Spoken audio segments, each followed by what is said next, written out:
Second hero లేదు 45 రోజులకే నరకాసుర వధ అని మీరు ఒక ప్రోగ్రాం పెట్టారు మంగళగిరి దగ్గర.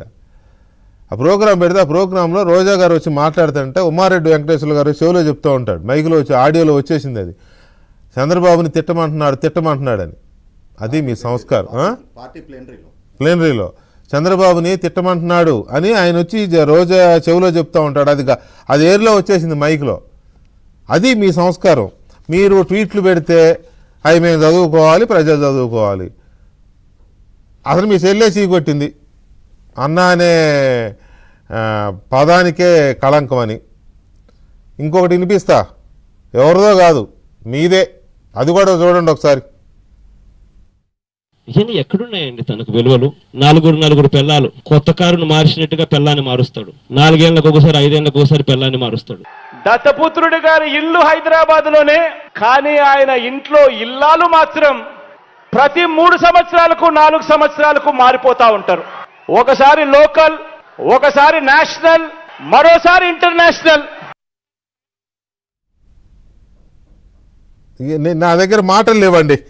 నాకు దీన్ని వర్ణించడానికి ఈ దిగజారుడు తనాన్ని, ఈ అనైతికతను, లేకపోతే ఇంకేమనాలో మరి ఈ నీచత్వాన్ని, ఆయన ఎవరో మా శ్రీకాకుళం ఆయన ఒక ఆయన ఏదో అత్వం అని ఒక ఆయన, ఆ అత్వం పదం నేను వాడను. కానీ ఇంత దారుణమైన మీరా మహిళల గురించి మాట్లాడేది? అసలు మహిళ అనే పదానికి అర్థం తెలుసా మీకు? మీరు మహిళల గురించి మాట్లాడి మా ఆఫీస్ మీద 100 మందిని పంపించేసి ఆ వచ్చిన వాళ్ళందరూ ఎలాంటి వాళ్ళు అందరికీ తెలుసు, వాళ్ళతో మీటింగ్ కూడా పెట్టుకుని మళ్ళీ ట్వీట్ ఒకటి, ఆ ట్వీట్లో మళ్ళీ రాధాకృష్ణ వ్యాఖ్యలు మేము ఖండిస్తాం, రాధాకృష్ణ మీద అంటే చర్యలు తీసుకోవాలంట. ఎందుకయ్యా రాధాకృష్ణ గారి మీద దీనికే చర్యలు తీసుకోవాలంటే కొంతమందిని ఉరిదీయాలి, ఈ పాటికి కొంతమందిని ఈ దేశంలో. చంద్రబాబు నాయుడు గారు ఎంత నలిగిపోతే ఆ రోజు వెళ్ళేటప్పుడు ఏం మాట్లాడారో ఒక్కసారి అది కూడా చూసేద్దాం. ఇవాళ అన్నీ ఉన్నాయిలే.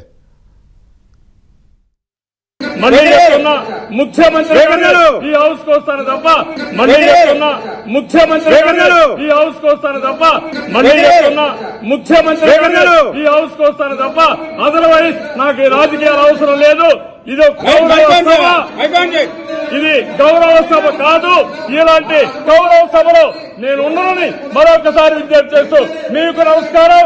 ప్రజలందరికీ విజ్ఞప్తి చేస్తున్నా, నా అవమానం మీరందరూ నిండు మనసుతో ఆశీర్వదించమని కోరుతూ అందరికీ నమస్కారం.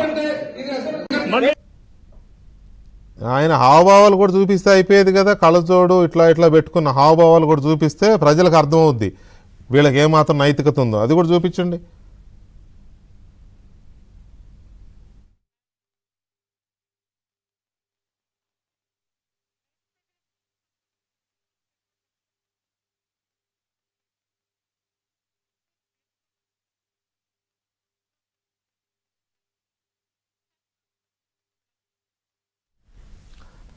అది ఆ రకంగా వికటాటహాసాలు చేసి ఆయన ఇల్లాలిని అత్యంత నీచంగా క్యారెక్టర్ అసాసినేట్ చేసిన మీరు, ఇప్పుడు ఉప ముఖ్యమంత్రిగా ఉన్న ఆయన భార్యలు పెళ్ళిళ్ళ గురించి మాట్లాడిన మీరు, ఆడవాళ్ళని ఇష్టం వచ్చినట్టు తిట్టిన